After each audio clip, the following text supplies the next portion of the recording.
اب پھر شبہ کیوں ہوا، کیسے ہوا، اس کے متعلق ہمارے پاس یقینی علم تو نہیں ہے، مختلف شکلیں ہو سکتی ہیں. ایک تو یہ کہ جو کہا جاتا ہے، سوچا جاتا ہے کہ شاید اللہ سبحانہ و تعالیٰ نے کسی کی شکل عیسیٰ جیسی کر دی اور انہوں نے اسے عیسیٰ سمجھ لیا اور اسے چڑھا دیا سولی. بعض کہتے ہیں کہ وہ جو جیلر تھا اس کی شکل کر دی گئی، بعض کہتے ہیں داروغہ کی، بعض کچھ کہتے ہیں، بعض کچھ کہتے ہیں. میں سمجھتی ہوں یہ باتیں درست نہیں ہیں، کیونکہ اگر کسی کی شکل عیسیٰ علیہ السلام جیسی کر دی جاتی تو پھر تو شبے میں وہ حق بجانب ہو جاتے نا، اور ان کا بیان سچا ہو جاتا، مگر ان کا یہ بیان تو جھوٹا ہے، اسی لیے تو ان پر لعنت ہے. میں یہ سمجھتی ہوں کہ عیسیٰ علیہ السلام کو اللہ نے اٹھا لیا. عیسیٰ علیہ السلام سے جب ملنے کے لیے ان کے ساتھی آئے تو عیسیٰ علیہ السلام یہ بات انہیں بتا چکے تھے. اب عیسیٰ علیہ السلام کا اٹھا لیا جانا مشتہر ہو جاتا تو آپ علیہ السلام کا نبی برحق ہونا بھی عوام پر مشتہر ہو جاتا، اور یہ بات حاکم وقت کے لیے بڑی رسوائی کی تھی. لہٰذا کسی بھی ایک آدمی کو صلیب چڑھا دیا گیا اور اسے اتنا مارا پیٹا گیا، جیسے جو صلیب چڑھانے کا پروسیس انہوں نے کیا کہ کانٹوں کا تاج پہنا کر کانٹے دار کوڑوں کے ساتھ اتنا پیٹا کہ سکن نہیں اتر گئی، اس کے بعد صلیب چڑھایا. انا للہ و انا الیہ راجعون. اور وہ رشتے ہوئے خون کی وجہ سے پرندے نوچ کر کھا گئے. تو کسی بھی ایک بندے کو پکڑ کر اس طرح مار پیٹ کر صلیب چڑھا دیا گیا. اب میڈیا کا زمانہ تو تھا نہیں، ہے نا، لے دے کے قریب کے لوگ آ کے دیکھ سکتے تھے. تو جو شہر کے لوگ تھے اتنی بگڑی ہوئی شکل میں پہچان نہیں سکتے تھے، نہ وہ بندہ اس حالت میں تھا کہ بول سکتا. تو انہوں نے لوگوں کو اس وہم میں ڈال دیا کہ ہم نے عیسیٰ کو صلیب دے دی. وہ تو قدیم زمانہ تھا نا، لوگوں کے پاس ذرائع نہیں تھے. آج آپ دیکھ لیجئے القاعدہ کا کتنا شور اٹھا، کتنا مسئلہ ہوا، اور اسامہ بن لادن کتنا ہوا بنا. پھر اسامہ بن لادن پکڑا گیا، قتل کر کے سمندر میں پھینک دیا گیا. اچھا، وجہ، سبب کیا ہوا اس کا؟ اور تو کبھی کسی کے ساتھ ایسا نہیں ہوا. صدام حسین کی لاش کے تو اشتہار لگا دیے گئے تھے، کرنل قذافی کی لاش کے تو ویڈیوز تھے اور فوٹوز تھیں جو وائرل کر دی گئی تھی.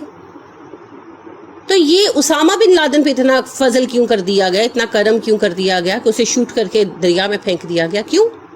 لاش لوگوں کے سامنے کیوں نہیں لائی گئی؟ کیونکہ اسامہ بن لادن بیچارہ کہیں تھا ہی نہیں. پتہ نہیں وہ کون تھا، کیا تھا، کیسے قتل کر دیا گیا، تھا بھی کہ نہیں، جھوٹ کا ایک نام گھڑا گیا. اللہ عالم، اللہ ہی جانتے، میں یا آپ نہیں جانتے، ہمارے پاس علم نہیں ہے.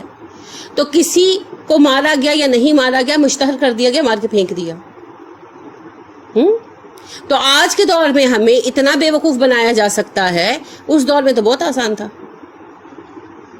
لہٰذا عیسیٰ علیہ السلام اٹھا لیے گئے. اب ان کے پاس راستہ یہ تھا کہ بتا دیتے لوگوں کو تو عیسیٰ علیہ السلام کی نبوت ثابت ہو جاتی، یہ جھوٹے پڑ جاتے. اور دوسرا طریقہ یہ تھا کہ جھوٹ بولتے. انہوں نے دوسرا طریقہ اپنایا، جھوٹ بولا اور لوگوں سے کہا کہ ہم نے عیسیٰ کو سولی پر چڑھا دیا. کسی ایک بندے کو پکڑا اور اس کو اتنا پیٹا کہ اس کی سکن اتر گئی اور وہ پہچان میں آنے کے لائق نہیں رہا، پھر اسے صلیب چڑھا دیا. یہ سارا ڈرامہ کیا گیا حکومت کے ایما پر تاکہ حکومت کی عزت بچائی جا سکے، اور ایک شخص کو اس حالت میں پہنچا کر کہ اس کی پہچان نہ ہو سکے اسے صلیب چڑھا دیا گیا اور لوگوں کو شبے میں ڈال دیا گیا. ٹھیک ہے، اب اس شبے سے نکلنے کا یقین کا ایک ہی طریقہ ہے، وہ ہے قرآن پر اعتماد کرنا. ٹھیک. وَإِنَّ الَّذِينَ، اور بے شک وہ لوگ جنہوں نے اختلاف کیا، فیہ اس معاملے میں، لفی وہ بھی شک میں پڑے ہیں، منہ اس متعلق. جن لوگوں نے اس معاملے میں اختلاف کیا ہے وہ بھی دراصل شک ہی میں مبتلا ہیں. ما نہیں لہم ان کے لیے بھی اس معاملے میں من علم کوئی علم، الا مگر اتباع پیروی کرتے ہیں، او ظنی گمانوں کی. ان کے پاس اس معاملے میں کوئی علم نہیں ہے، وہ محض گمانوں کی پیروی کر رہے ہیں. اختلاف کرنے والوں سے مراد کون ہے؟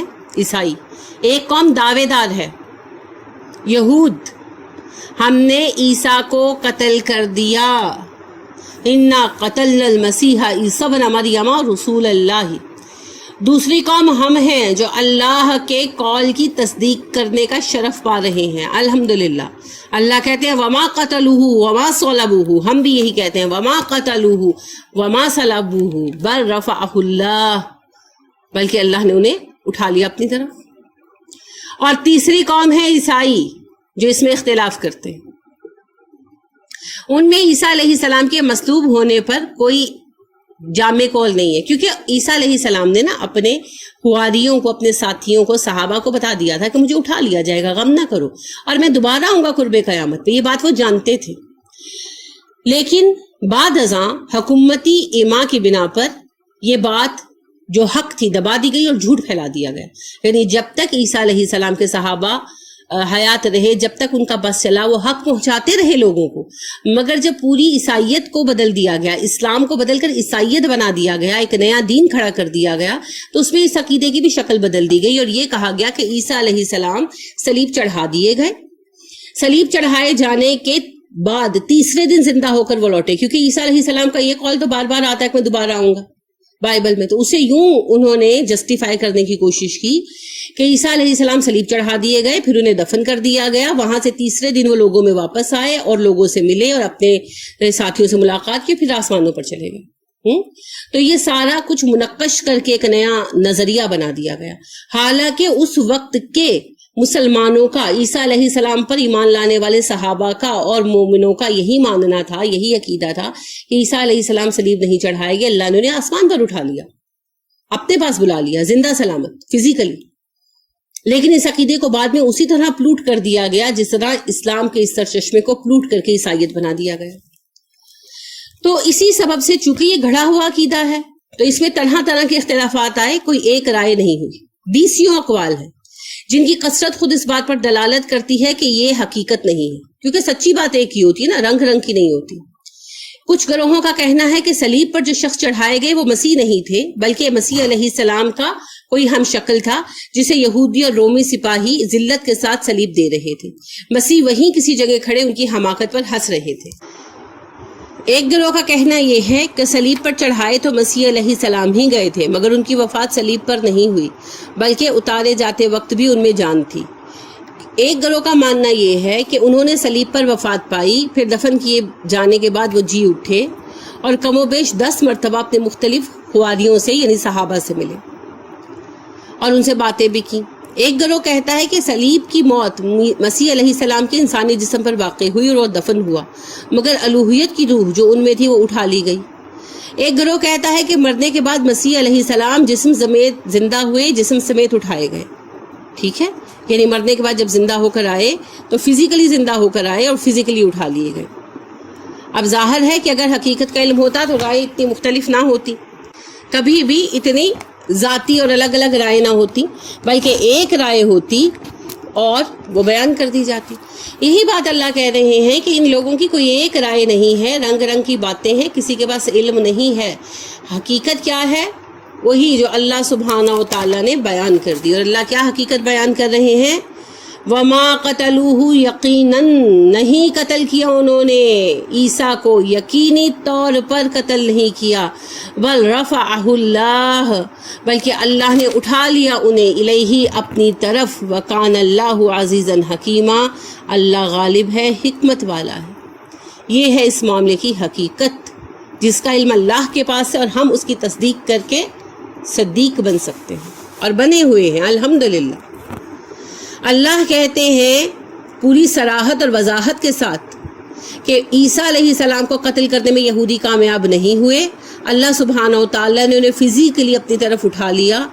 جب وہ ان کو قتل کرنے کے لیے آئے اور عیسیٰ علیہ السلام کو غیر موجود پایا تو ایک ڈرامہ رچا جس کا آج آپ نتیجہ دیکھ رہے ہیں. اب رہا یہ سوال کہ اٹھا لینے کی کیفیت کیا تھی، تو اس کے بارے میں قرآن میں کوئی تفصیل نہیں آتی، نہ ہی حدیث میں تفصیل آتی ہے. البتہ یہ طے ہے کہ انہیں جسم و روح کے ساتھ لے جایا گیا. اب یہ بحث ہوتی ہے کہ آیا عیسیٰ علیہ السلام فزیکلی اٹھائے گئے یا کہ عیسیٰ علیہ السلام جو ہے ان کی صرف روح اٹھائی گئی. تو دیکھیں روحیں تو آسمان کی طرف جاتی ہی ہیں، اس میں کوئی اتنی بتانے والی بات تو تھی نہیں. خصوصیت سے جو کہا گیا کہ ہم نے عیسیٰ کو آسمان کی طرف اٹھا لیا تو یہ خصوصی معاملہ ہے، اور خصوصی معاملہ تبھی بنتا ہے جب کہ جسم اور روح کو اکٹھا اٹھایا جائے، یہ معاملہ خاص بن جاتا ہے.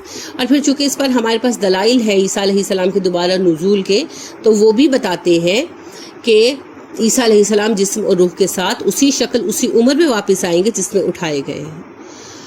اور جس طرح نبی کریم صلی اللہ علیہ وسلم کو لے جایا گیا وقتی طور پر سیر کرانے کے لیے آسمان کی، عیسیٰ علیہ السلام کو کچھ طویل عرصے کے لیے لے جایا گیا، بہرحال یہ معجزہ ہے۔ تو اس واقعے کے غیر معمولی پن میں 3 باتیں ظاہر ہوتی ہیں۔ پہلی یہ کہ عیسائیوں میں عیسیٰ علیہ السلام کے جسم و روح سمیت اٹھائے جانے کا عقیدہ پہلے سے موجود تھا، ٹھیک ہے۔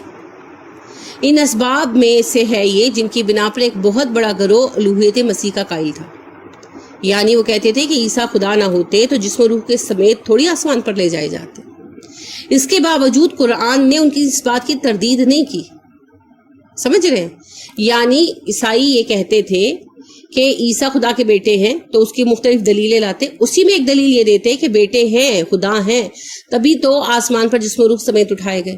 اب قرآن نے شرک کے ہر پہلو کو کھول کھول کر بیان کیا، لیکن اس بات کا انکار نہیں کیا کہ عیسیٰ جسم و روح سمیت نہیں اٹھائے گئے۔ واضح اللہ بتا دیتے تو یہ شبہ ختم ہو جاتا، لیکن نہیں بتایا۔ نہ بتانے سے مراد کیا ہے کہ ہاں عیسیٰ علیہ السلام جسم و روح سمیت ہی آسمان پر اٹھائے گئے، اس لیے نہیں کہ وہ اللہ کے بیٹے ہیں معاذ اللہ، بلکہ اس لیے کہ وہ اللہ کا معجزہ ہے، اللہ کی نشانی ہے، ٹھیک ہے۔ اور بلکہ یہاں رفع کا لفظ استعمال کیا گیا جو خود عیسائی اس واقعے کے لیے استعمال کرتے ہیں۔ تو اللہ نے اس بات کی تصدیق کی، تقویت پہنچائی اس بات کو، کس بات کو؟ کہ معاذ اللہ عیسیٰ خدا کے بیٹے نہیں، اس بات کو تقویت پہنچائی کہ عیسیٰ جسم و روح کے ساتھ زندہ آسمان پر اٹھائے گئے، ٹھیک ہے، زندہ آسمان پر اٹھائے گئے۔ اس بات کو تقویت ملتی ہے قرآن کے بیان سے۔ دوسرے یہ کہ عیسیٰ علیہ السلام کو اٹھایا جانا ویسا ہی ہوتا جیسا ہر مردے والا دنیا سے اٹھایا جاتا ہے، یا اس سے مراد اگر درجات ہی کا بلند کرنا ہوتا، جیسا ادریس علیہ السلام کے متعلق اللہ نے کہا کہ رفعناہ مقانا علیہ، ہم نے بلند مقام عطا کیا ادریس کو، تو اس مضمون کے بیان کرنے کا ایسا انداز نہ ہوتا جیسا ہم دیکھ رہے ہیں۔ اس کو بیان کرنے کے لیے زیادہ مناسب یوں ہوتا کہ یقیناً انہوں نے مسیح کو قتل نہیں کیا، بلکہ اللہ نے اسے زندہ بچا لیا اور پھر اسے موت دی اور اٹھایا۔ لیکن اللہ نے ایسا نہیں کیا۔ اللہ وضاحت سے بیان کر دیں کہ اللہ نے انہیں نہیں یہودیوں نے انہیں نہیں مارا، بلکہ یہ بے شک اللہ نے انہیں اپنی طرف اٹھا لیا۔ تو موت کا تذکرہ ضرور آتا اگر عیسیٰ علیہ السلام وفات پا چکے ہوتے، کیونکہ عیسیٰ علیہ السلام کے وفات نہ پانے کو عیسائی ان کی الوہیت کی دلیل بناتے ہیں معاذ اللہ۔ تو اللہ نے ان کی الوہیت کا انکار کیا، لیکن ان کے زندہ اٹھائے جانے کا انکار نہیں کیا۔ پھر بعض لوگ جو یہ کہتے ہیں کہ رفع سے مراد مرنے والے کا بلند کیا جانا ہے، تو عیسیٰ علیہ السلام کا درجہ بلند کرنے کے لیے استعمال ہوا۔ اگر یہی بات ہوتی تو اس کے بعد وَقَانَ اللَّهُ عَزِيزًا حَكِيمًا کا جملہ بے معنی ہو جاتا ہے، اللہ غالب ہے، اللہ حکمت والا ہے، ضرورت نہیں تھی اس بات کی۔ لیکن اس بیان کے فوراً بعد اللہ کی ان صفتوں کا آنا بھی یہی ظاہر کرتا ہے کہ یہ رفع غیر معمولی ہے۔ لہٰذا آج سائنس کے مطابق اسلام کو ڈھالنے میں لوگ عیسیٰ علیہ السلام کی پیدائش پر بھی مختلف جو ہے وہ تبصرے کرتے ہیں اور اس کی دلیلیں لانے کی کوشش کرتے ہیں، اور عیسیٰ علیہ السلام کے اٹھا لیے جانے پر بھی بحث کرتے ہیں، مگر بات یہ ہے کہ یہ قرآن کے وہ واضح عقائد ہیں جن کو ہم جھٹلا نہیں سکتے، اور نہ ہی اس کی ضرورت ہے، اور نہ ہی قرآن کو سائنس کے مطابق ثابت کرنے کی ضرورت ہے، کیونکہ قرآن میں جو حقائق بیان کیے گئے ہیں سائنس ان سب کو بھی کہاں پا سکی ہے۔ اور ایک اور اہم بات یہ ہے کہ جہاں معجزہ اللہ کے حکم سے ہوگا وہاں پھر سائنس کا یا لاجک کا کام نہیں چلے گا، کیونکہ یہ تو معجزے کی بات ہے نا۔ عیسیٰ علیہ السلام کی پیدائش بھی معجزہ ہے، عیسیٰ علیہ السلام کو اٹھا لیا جانا بھی معجزہ ہے۔ اس کے متعلق ایک جو بحث کی جاتی ہے وہ آل عمران میں متوفیقہ کے لفظ سے کی جاتی ہے، آپ پڑھ آئے ہیں، ہم وہاں اس کو تفصیلاً ڈسکس کر چکے ہیں، پھر بھی عرض کر دیتی ہوں کہ متوفیقہ کا جو لفظ ہے توفع سے آتا ہے۔ توفع روح کے اٹھائے جانے اور جسم کے اٹھائے جانے دونوں پر بولا جاتا ہے۔ ہمارے یہاں رواج یہ ہو گیا ہے کہ وفات کا لفظ موت کے لیے استعمال ہوتا ہے، مگر بات رواج کی نہیں، بات لغت کی ہوتی ہے۔ جب بحث کی جاتی ہے، دلیل دی جاتی ہے، تو موت کا لفظ صرف مرنے کے لیے آتا ہے۔ تو اللہ اگر موت ہی بیان کرنا چاہتے تو موت کا لفظ استعمال کرتے نا۔ متوفی کا لفظ کیوں استعمال کیا گیا؟ جس سے تقویت ہی ملتی ہے جسم اور روح دونوں سے اٹھائے جانے کو۔ تو یہ بحث بھی صرف اس لیے کرنا پڑتی ہے کہ آج سائنس کی روشنی میں لوگ جو ہیں اس بات پر شبہ کرتے ہیں، حالانکہ جہاں اللہ کا حکم ہے وہاں شبے کی بات رہتی نہیں ہے۔ اللہ سبحانہ و تعالیٰ ہمیں بتا رہے ہیں، جیسا کہ میں نے کہا 3 قوموں کا بیان ہوا۔ پہلی قوم جو دعویٰ کرتی ہے کہ ہم نے عیسیٰ علیہ السلام کو قتل کر دیا، دوسری قوم جو اس معاملے میں شبے کا شکار ہے یعنی کہ عیسائی، اور تیسری قوم جو اللہ کے بیان کی تصدیق کرتی ہے۔ اور اللہ کا بیان کیا ہے؟ وما قتلوہ وما صلبوہ، نہ انہوں نے قتل کیا نہ ہی انہوں نے انہیں صلیب چڑھا، اس بارے میں انہیں کچھ علم نہیں۔ ولیکن شبہ لہم وما قتلوہ یقینا بل رفعہ اللہ الیہ، بلکہ اللہ نے اسے اپنی جانب اٹھا لیا۔ وکان اللہ عزیزا حکیما، اللہ غالب ہے، اللہ حکمت والا ہے۔ ٹھیک ہے۔ وَإِن نہیں من اہل الکتاب، بھی اہل کتاب میں سے کوئی، الا مگر لَيُؤْمِنَنَّ کہ وہ ضرور ایمان لائے گا، بھی اس پر قبل موتہ اس کی موت سے پہلے۔ اہل کتاب میں ایسا کوئی نہ ہوگا جو عیسیٰ کی موت سے پہلے اس پر ایمان نہ لے آئے۔ اس کا ایک ترجمہ تو یہ کیا جاتا ہے، یعنی ہی کی ضمیر جو ہے وہ عیسیٰ علیہ السلام کی طرف کی جاتی ہے کہ اہل کتاب میں سے ایسا کوئی نہیں جو عیسیٰ کی موت سے پہلے عیسیٰ پر ایمان نہ لے آئے، اور دوسرا ترجمہ یوں کیا جاتا ہے کہ اہل کتاب میں سے ایسا کوئی نہیں جو اپنی موت سے پہلے عیسیٰ پر ایمان لے آئے۔ تو دونوں ہی معنوں میں فرق نہیں پڑتا۔ معنی یہ ہے کہ جب عیسیٰ علیہ السلام کی طبعی موت واقع ہوگی اس وقت جتنے اہل کتاب موجود ہوں گے وہ سب ان کی رسالت پر ایمان لے آئیں گے۔ ٹھیک ہے۔ اور دوسرے معنی اگر لیے جائیں تو اس سے مراد یہ ہے کہ تمام اہل کتاب مرنے سے پہلے عیسیٰ علیہ السلام کی رسالت برحق پر ایمان لا چکے ہوں گے، تو یہ سب بھی برابر مفید برابر باتیں ہو جاتی ہیں۔ ٹھیک ہے۔ دونوں معنوں کی رائے جو ہے وہ صحابہ سے منقول ہے اور اس میں کچھ اختلاف نہیں ہے۔ اصل بات وہی ہے جو ہم جانتے ہیں اور پڑھتے آئے ہیں حدیث میں کہ عیسیٰ علیہ السلام تشریف لائیں گے جب دجال کو ظہور ہو چکا ہوگا، مسلمان دجال سے نمٹ نہیں پائیں گے تو مسلمانوں کی مدد کے لیے عیسیٰ علیہ السلام اتارے جائیں گے۔ عیسیٰ علیہ السلام دجال کا قتل کریں گے اور جو دوسرے پھر اس سلسلے کے واقعات ہیں یاجوج ماجوج وغیرہ کے وہ پیش آئیں گے، لیکن اس سے پہلے دجال کے قتل کے بعد عیسیٰ علیہ السلام اعلان فرما دیں گے کہ کسی سے جزیہ وصول نہیں کیا جائے گا اور سب لوگوں کے پاس ایک ہی راستہ ہے، وہ یہ کہ وہ مسلمان ہو جائیں۔ تو اس وقت عیسیٰ علیہ السلام پر سارے مومنین اہل کتاب جو ہیں سب ایمان لے آئیں گے، سب عیسائی ایمان لے آئیں گے، وہ پہچان لیں گے عیسیٰ علیہ السلام کو، اور اس وقت سب کے سب ایمان لے آئیں گے۔ جو ایمان نہیں لائیں گے وہ قتل کر دیے جائیں گے، اور ایسی تعداد بہت چند لوگوں کی ہوگی۔ تو اس آیت میں یہی معنی ہے کہ عیسیٰ علیہ السلام کی وفات سے پہلے سب اہل کتاب ان پر ایمان لے آئیں گے، اور اگر یہ مانا جائے کہ تمام اہل کتاب اپنی وفات سے پہلے ایمان لے آئیں گے تو بھی معنی یہی بنتا ہے، فرق نہیں آتا معنی میں۔ ٹھیک ہے۔ تو انشاءاللہ سارے کے سارے ایمان لائیں گے۔ وَيَوْمَ الْقِيَامَةِ يَكُونُ عَلَيْهِمْ شَهِيدًا، اور قیامت کے دن وہ ان پر گواہی دے گا، ان کے ایمان کی گواہی دے گا۔ یعنی یہودیوں اور عیسائیوں نے عیسیٰ علیہ السلام کے ساتھ اور اس پیغام کے ساتھ جو وہ آپ لائے کیا معاملہ کیا، کس نے کیا رویہ اختیار کیا، عیسیٰ علیہ السلام اس کی گواہی دیں گے۔ ہر نبی اپنے اپنے عہد کے حوالے سے گواہی دے گا، تو عیسیٰ علیہ السلام بھی دیں گے۔ یہی بات اللہ سبحانہ و تعالیٰ یہاں بتا رہے ہیں۔ تو یہ ہے معاملہ عیسیٰ علیہ السلام کا، یہ ایک بڑا جرم ہے یہود کا جسے یہاں پر بیان کیا جا رہا ہے۔ فَبِظُلْمٍ، پس بوجہ ظلم کے، من الذین ہادوا، جو ان لوگوں کی طرف سے جو یہودی بن گئے تھے، کیا گیا، حرمنا حرام کر دی ہم نے، علیہم ان پر، طیبات پاکیزہ چیزیں، احلت حلال کی گئی تھی، لہم ان کے لیے، وبصدہم اور اس وجہ سے کہ روکتے تھے وہ، عن سبیل اللہ اللہ کے راستے سے، قصیرن کثرت کے ساتھ۔ غرض ان لوگوں کو جو یہودی بن گئے ان کی ظالمانہ روش کی بنا پر، اور اس وجہ سے کہ وہ بکثرت اللہ کے راستے سے روکتے تھے، بہت سی پاکیزہ چیزیں جو پہلے ان پر حلال تھیں حرام کر دی گئی۔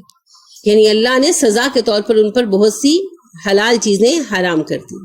پہلی بات کیا، اللہ کہتے ہیں جو یہودی بن گئے، ہادو یہودی بن گئے، تو یہ بات وہیں سے شروع ہو رہی ہے جہاں بات کو روک کر اوپر والا سلسلہ تقدیر شروع ہو گیا تھا۔ بات پھر ان کی نافرمانی پر آ گئی۔ ٹھیک ہے، نافرمانی کی بات ہی چل رہی تھی نا، بیچ میں عیسیٰ علیہ السلام کا تذکرہ آ گیا، اب بات پھر ان کی نافرمانی پر آ گئی۔ اب یہاں اللہ بتا رہے ہیں کہ یہ اللہ کے راستے سے روکتے اور اتنے بے باک ہو چکے تھے کہ اللہ کے بنائے حلال و حرام کو بدل دیتے،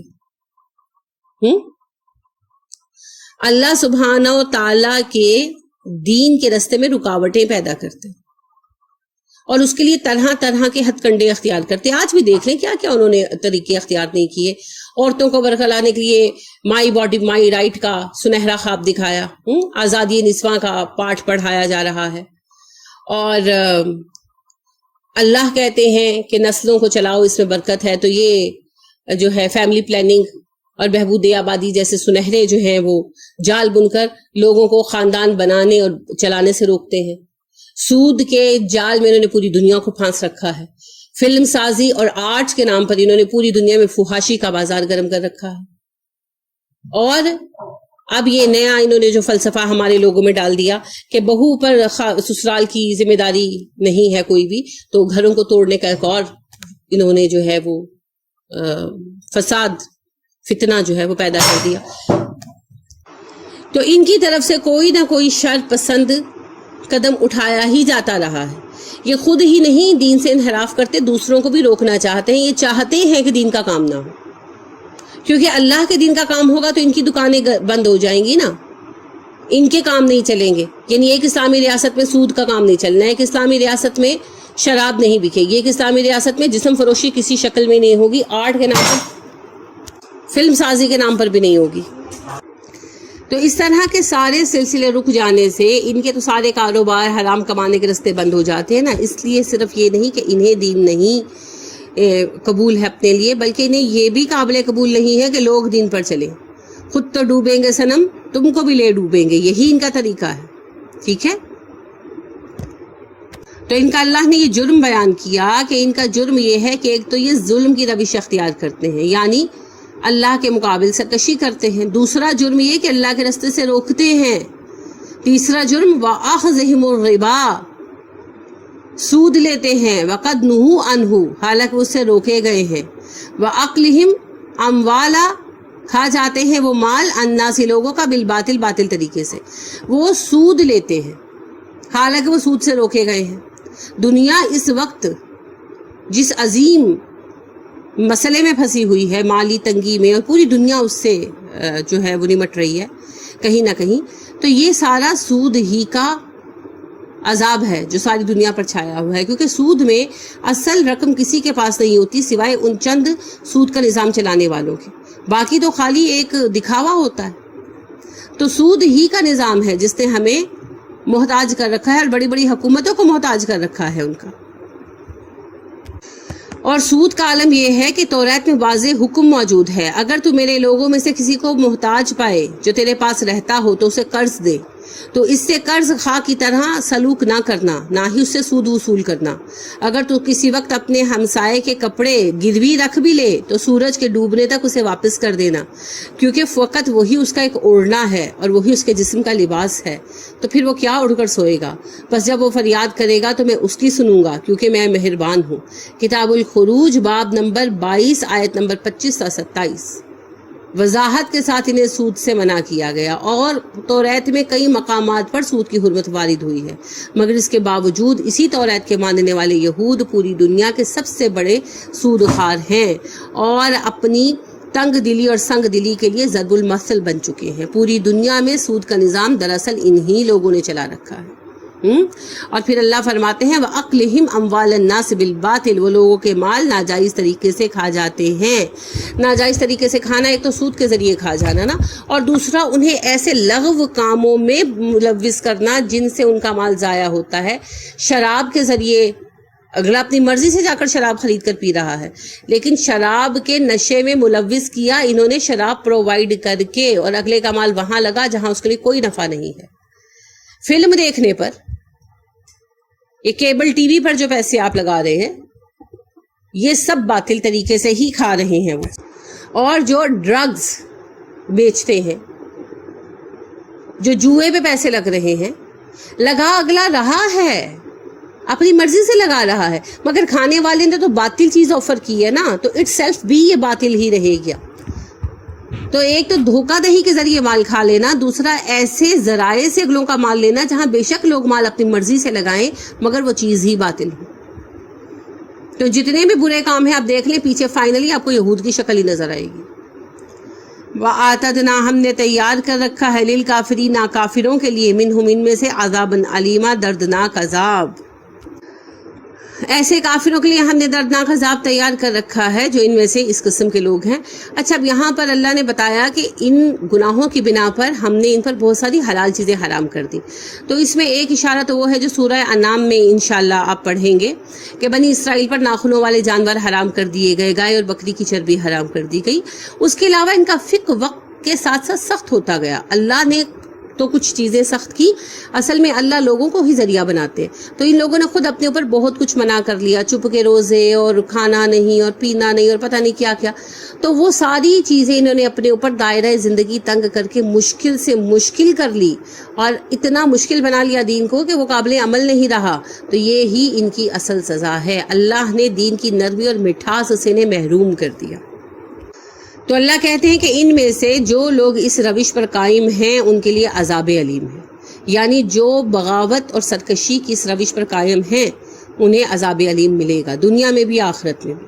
دنیا میں جو سزا انہیں مل رہی ہے کسی دوسری قوم کو نہیں ملی. 2000 سال سے زائد عرصہ ہو چکا ہے، زمین پر کہیں انہیں عزت کا ٹھکانہ میسر نہیں. اب ان کے پاس جو ہے فلسطین پر انہوں نے قبضہ کر کے اسرائیل بنایا ہے، مگر قابض ہے نا وہاں پر، ساری دنیا جانتی ہے ان کا قبضہ وہاں پر ظالمانہ ہے. بے شک اس کو تسلیم نہیں کر رہے مگر حقیقت تو یہی ہے. یہ لوگ دنیا میں تتر بتر ہو گئے، ہر جگہ یہ غریب الوطن ہیں، اجنبی ہیں. کوئی دور ایسا نہیں گزرتا جہاں دنیا کے کسی نہ کسی خطے میں یہ پامال نہ کیے گئے ہوں. دولت مندی کے باوجود ان کا احترام کہیں نہیں ہے. اور اس پر مزید غضب یہ ہے کہ قومیں پیدا ہوتی ہیں اور مٹتی ہیں مگر اس قوم کو موت بھی نہیں آتی. کتنی قومیں مٹ گئیں، ایبروجنز مٹ گئے، آسٹریلوی قوم جو تھی، ریڈ انڈین ختم ہونے کو آ گئے، لیکن یہ نہیں مٹتی. اس کو دنیا میں لا یموت فیہا ولا یحیا کی سزا ملی، نہ زندگی اور نہ موت، تاکہ قیامت تک دنیا کی دوسری قوموں کے لیے عبرت کا سبب بنے اور اپنی سرگزشت سے لوگوں کو سبق دیتی رہے کہ خدا کی کتاب بغل میں رکھ کر خدا کے مقابلے میں باغی روش اختیار کرنے کا انجام یہ ہوتا ہے. ہمیں سوچنا ہوگا ورنہ ہم بھی ایسے ہی ہو جائیں گے. لا یموت ولا یحیا، سوچنا ہوگا ہمیں. اور رہ گئی آخرت تو وہاں کا عذاب آپ کو پتا ہے کتنا بڑا اور کتنا عظیم ہوگا. اب یہاں پر یہ بھی بات عرض کر دوں کہ فلسطین کی جو ریاست قائم ہوئی ہے وہ کوئی اللہ سبحانہ و تعالیٰ کا فضل و رحمت نہیں ہے. ان کے گناہوں میں سے ایک اور گناہ ہے. کسی کا گھر چھین لینا جو ہے ناجائز طور پر ناقابل معافی گناہ ہے. تو انہوں نے تو لاکھوں مسلمانوں کا اور ہزاروں مسلمانوں کا جو ہے وہ گھر چھینا اور ناجائز قبضہ ہے. اور یہ ہماری کمزوری کی ہمارے لیے بھی سزا ہے. ٹھیک ہے، ہماری کمزوری کی وجہ سے یہ ہوا، ان کی حق پرستی کی وجہ سے خدا نخواستہ نہیں ہوگا. ٹھیک ہے، لیکن الراسخون جو راسخ ہیں فی العلم، علم میں، منہم ان میں سے، والمؤمنون اور ایمان والے ہیں، مگر جو ان میں سے پختہ علم رکھنے والے اور مومن ہیں، یؤمنون بما انزل الیک، وہ ایمان لاتے ہیں آپ پر اتاری گئی کتاب پر، وما انزل من قبلک، اور ان کتابوں پر جو آپ سے پہلے بھی اتاری گئی ہیں. یعنی جو لوگ ان میں سے اپنے علم میں پختہ ہیں اور ایماندار ہیں وہ آپ صلی اللہ علیہ وسلم پر اتارے گئے قرآن پر بھی ایمان لاتے ہیں اور آپ سے پہلے نازل کی گئی کتابوں پر بھی ایمان لاتے ہیں. یعنی جو لوگ سچ مچ لن ہرگز نہیں یستنکف آر سمجھتے، باعث شرمندگی سمجھتے، المسیح مسیح ان کے یکونا وہ ہوں عبدن بندے للہ اللہ کے، ولا نہ ہی الملائکۃ خود فرشتے، المقربون جو قریبی ہیں. مسیح اس بات کو اپنی شان کے خلاف نہیں سمجھتے کہ وہ اللہ کا بندہ ہے، اور نہ ہی فرشتے جو اللہ کے مقرب ہے اس بات کو اپنے لیے باعث آر سمجھتے ہیں. ہم سمجھتے ہیں نا، تبھی تو ہم بھی بحث کرتے ہیں کہ محمد صلی اللہ علیہ وسلم، ہمارے پیارے رسول صلی اللہ علیہ وسلم بندے نہیں ہیں، عبد نہیں ہیں، نور ہیں. کرتے ہیں نا یہ بحث. کیوں کرتے ہیں؟ انہی وجوہات سے کرتے ہیں کہ ہمیں عیب لگتا ہے اللہ کا بندہ ہونا. حالانکہ سب سے بڑا اعزاز کیا ہے؟ عبداللہ ہونا. یہ سب سے بڑا سٹیٹس ہے. اسی لیے ہم کلمہ بھی یہی پڑھتے ہیں، وَأَشْهَدُ أَنَّ مُحَمَّدًا عَبْدُهُ وَرَسُولُهُ، میں گواہی دیتا ہوں محمد صلی اللہ علیہ وسلم اللہ کے بندے اور اللہ کے رسول ہیں. اور یہی آپ صلی اللہ علیہ وسلم کہتے رہے وقت وفات بھی ارشاد فرمایا لوگوں یہودیوں عیسائیوں پر لعنت ہو، انہوں نے اپنے نبیوں کی قبروں کو عبادت گاہ بنا دیا، تم میری محبت میں حد سے مت بڑھنا، غلو مت کرنا، مجھے اللہ کا بندہ اور رسول ہی کہتے رہنا، اور میں تمہیں یہ بات بار بار کہہ چکا ہوں، بار بار کہہ چکا ہوں، بار بار کہہ چکا ہوں، 3 بار کہا، اور پھر اس پر کہا ہے اللہ تو گواہ رہنا، یہ بھی 3 بار کہا، یعنی میں نے حق ادا کر دیا ہے، اس بات پر آپ گواہ رہنا۔ پھر بھی ہم وہی جاہلانہ بحثیں کر رہے ہیں جو پہلی جاہل امتوں نے کی۔ تو اللہ کہتے ہیں تمہیں لگتا ہے کہ عیسیٰ کی شان کم ہو جائے گی علیہ السلام اگر تم انہیں بندہ مانو گے؟ نہیں، کسی بھی مخلوق کی شان کی انتہا یہ ہے کہ وہ اللہ کا بندہ بن جائے، عباد الرحمن میں سے ایک عبد ہو جائے، اس سے اگلا کوئی مقام ہے ہی نہیں، صرف خدائی ہے، اور خدائی اللہ کے لیے ہے۔ وَإِلَٰهُكُمْ إِلَٰهٌ وَاحِدٌ لَا إِلَٰهَ إِلَّا هُوَ الرَّحْمَٰنُ الرَّحِيمُ، باقی سب بندے ہیں، اور بندوں میں سب سے افضل مومنین ہیں، مومنوں میں رسول ہیں، اور رسولوں میں نبی کریم صلی اللہ علیہ وسلم ہیں۔ بعد از خدا بزرگ توئی قصہ مختصر۔ فرشتے بھی اللہ کے بندے ہیں، مقرب ترین فرشتے جبرائیل علیہ السلام، اور ان سے بھی مقرب جو اللہ کے عرش کے حامل ہیں، حاملین عرش فرشتے، وہ بھی اللہ کے بندے ہیں، وہ بھی سجدے کرتے ہیں، وہ بھی دعائیں مانگتے ہیں، وہ بھی عجز کا اظہار کرتے ہیں، سب اللہ کے بندے ہیں۔ ومن جو کوئی یستنقف آڑ سمجھے گا ان عبادتی ہی اس کی عبادت کو، ویستکبر اور تکبر کرے گا، فسیحشرہم تو ان قریب وہ اکٹھا کرے گا ان سب کو، الیہ اپنی طرف، جمیعاً سب کے سب کو۔ فاما الذین آمنوا تو رہے وہ لوگ جو ایمان لائے، وعملوا الصالحات اور نیک کام کرتے رہے، فیوفیہم تو دے گا ان کو وہ، اجورہم ان کے بدلے پورے، ویزیدہم اور زیادہ اضافہ کر دے گا ان پر، من فضلہ اپنے فضل سے۔ واما الذین رہے وہ لوگ استنکفوا جنہوں نے آڑ سمجھا، واستکبروا تکبر کیا، فیعذبہم عذاب دے گا انہیں، عذابا علیما دردناک عذاب، ولا نہیں یجدون وہ پائیں گے، لہم اپنے لیے، من دون اللہ اللہ کے سوا، ولین کوئی دوست، ولا نصیرن نہ ہی مددگار۔ تو جو اللہ کی عبادت کرنے کو آڑ سمجھتا ہے اور اللہ کے مقابلے میں بڑھائی اختیار کرتا ہے، ان قریب ہم ان ساروں کو جمع کریں گے اپنی طرف، پھر انسانوں میں سے جو ایمان والے نیکوکار ہوں گے انہیں ہم پورا بدلہ دیں گے، اور اس بدلے کے علاوہ اپنے فضل کے ساتھ زیادہ بھی عطا کریں گے۔ اور جو اللہ کی عبادت کو آڑ سمجھتے رہے اور انہوں نے اللہ کے مقابلے میں بڑائی اختیار کی، انہیں اللہ عذاب دے گا دردناک، اور اس دن وہ جان لیں گے کہ اللہ کے سوا نہ ان کا کوئی دوست ہے نہ ہی کوئی مددگار۔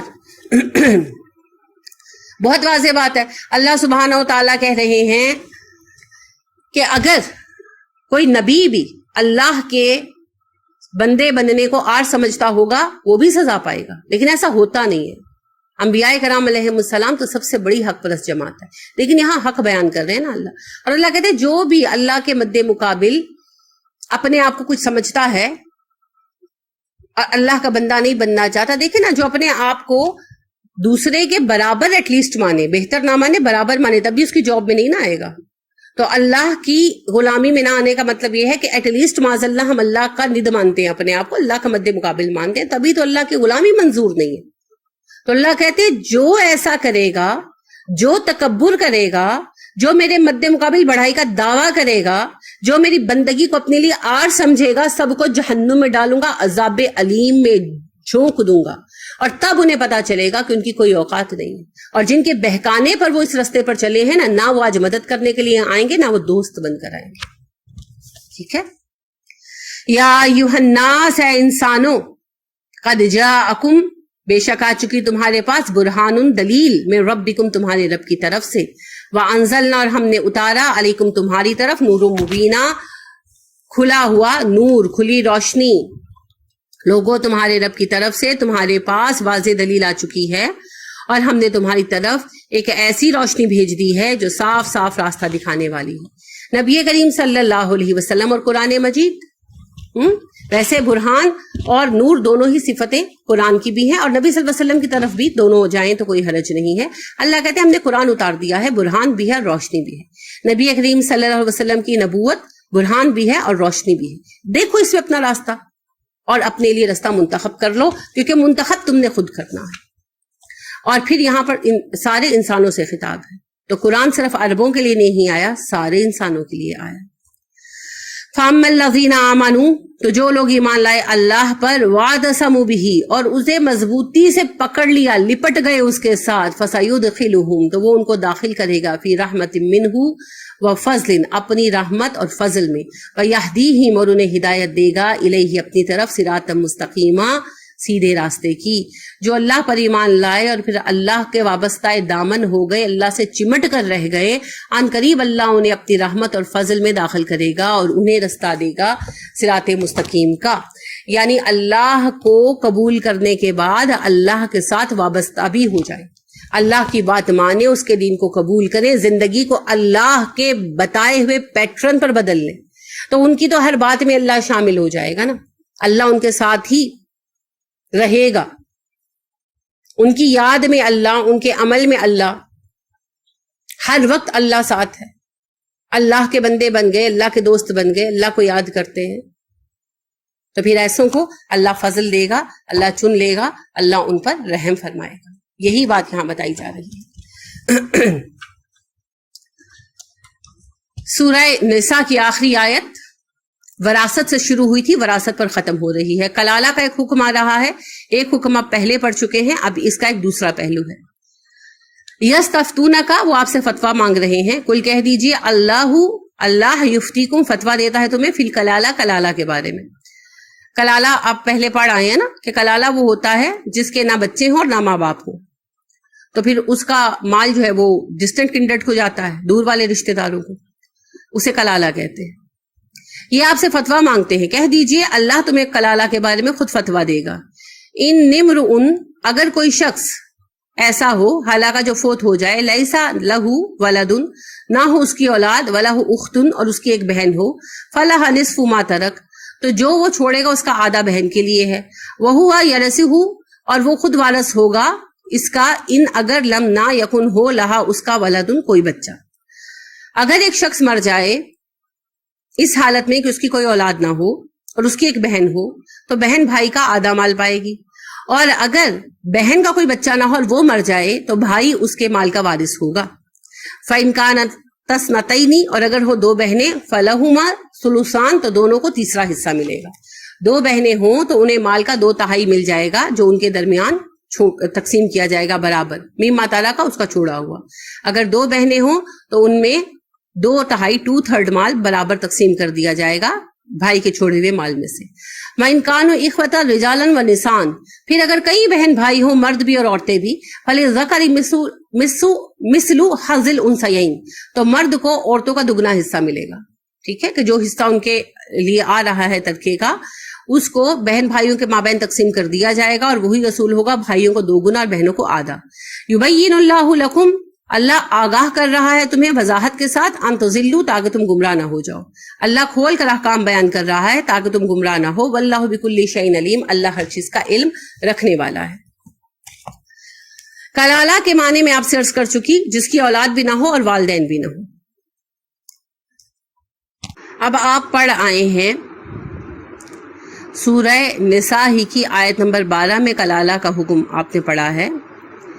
وَإِنْ كَانَ رَجُلٌ يُورَثُ كَلَالَةً أَوِ امْرَأَةٌ وَلَهُ أَخٌ وَأُخْتٌ فَلِكُلِّ وَاحِدٍ مِّنْهُمَا السُّدُسُ فَإِنْ كَانُوا أَكْثَرَ مِنْ ذَلِكَ فَهُمْ شُرَكَاءُ فِي الثُّلُثِ مِنْ بَعْدِ وَصِيَّةٍ يُوصَى بِهَا أَوْ دَيْنٍ غَيْرَ مُضَارٍّ وَصِيَّةً مِّنَ اللَّهِ، اگر وہ مرد یا عورت جس کی میراث تقسیم ہو رہی ہو وہ بے اولاد ہو اور اس کے ماں باپ زندہ نہ ہو، مگر اس کا ایک بہن یا بھائی موجود ہو، تو بھائی اور بہن ہر ایک کو 6واں حصہ ملے گا، اور بھائی بہن ایک سے زیادہ ہو تو کل ترکے کے 1/3 میں وہ سب شریک ہوں گے، وصیت پوری کر دیے جانے کے بعد اور میت کا قرض چکا دینے کے بعد، بشرطے کہ وصیت کسی کے لیے تکلیف دینا ہو، اور یہی اللہ کا حکم ہے۔ تو یہاں بھی کلالہ کا بہن بھائی کا حق بتایا گیا، اور یہاں بھی، اور دونوں حقوں میں فرق ہے، ٹھیک ہے۔ یہاں پر یہ بتایا گیا کہ اگر کلالہ کا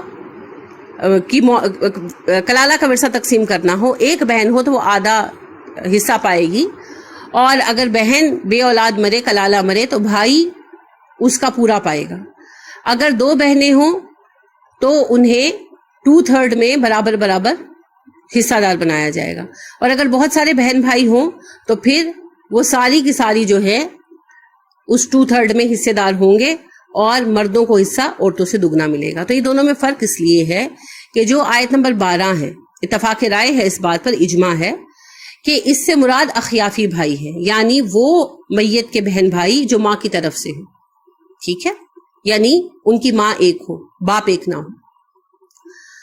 اور جو یہ آخری آیت کا حکم ہے یہ سگے بہن بھائیوں کے لیے ہے اور علاقی بہن بھائیوں کے لیے ہے، یعنی یا تو وہ سگے ہوں یا ان کا باپ ایک ہو.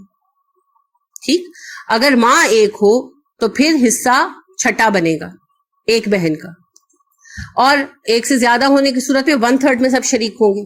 اگر سگے بہن بھائی ہوں یا باپ ایک ہو تو پھر اکیلی بہن کو آدھا ملے گا، 2 بہنیں ہوں گی تو 2/3 ملے گا، اور بہت سارے بہن بھائی ہوں گے تو بھی 2/3 میں شریک ہو جائیں گے. ٹھیک ہے، اور بھائی کو بہن کا سارا مل جائے گا. تو یہ فرق اس اعتبار سے ہے. حکم دونوں کلالہ کے بارے میں ہے، اور حکم دونوں ہی جو ہے نا وہ بہن بھائیوں کے بارے میں ہے. کلالہ کا حکم آپ کو سمجھ آ گیا. جو آیت نمبر 12 کا حکم ہے وہ ماں ایک ہو اور باپ الگ ہو ان بہن بھائیوں کا ہے. اور جو یہ آیت نمبر 167 کا حکم ہے، 167 نہیں 176 لاسٹ آیت ہے 176، اس آیت کا جو حکم ہے یہ سگے بہن بھائی اور علاقی یعنی کہ جن کا باپ ایک ہو ان بہن بھائیوں کا حکم ہے. واضح؟ تو سورہ نساء مکمل ہوئی، اس میں کتنے عظیم موضوعات آئے، کتنی اہم باتیں ہوئیں، سب آپ نے سیکھی. وراثت کے احکام سیکھے اور ہدایت پر قائم رہنے کے عظیم اصول سیکھے. اللہ ہمیں ان سے فائدہ اٹھانے کی توفیق عطا فرمائے. اب انشاءاللہ اگلی سورت شروع ہوگی. آپ کو مبارک ہو، آپ نے ایک بہت ہی اہم سورہ پڑھی. عمر فاروق رضی اللہ عنہ نے جب مسلمان بچیوں اور بچوں کے لیے نصاب مقرر کیا کہ اتنا قرآن سمجھنا سب کے لیے ضروری ہے، تو اس میں سورہ نساء بھی شامل کی. تو مبارک ہو کہ آپ نے سورہ نساء جیسی عظیم سورت کو پڑھا اور سیکھا. اللہ ہمیں اس سے فائدہ اٹھانے کی توفیق عطا فرمائے. آمین. السلام علیکم ورحمۃ اللہ وبرکاتہ. سبحانک اللہم و بحمدک ونشہد ان لا الہ الا انت ونستغفرک ونتوب الیک.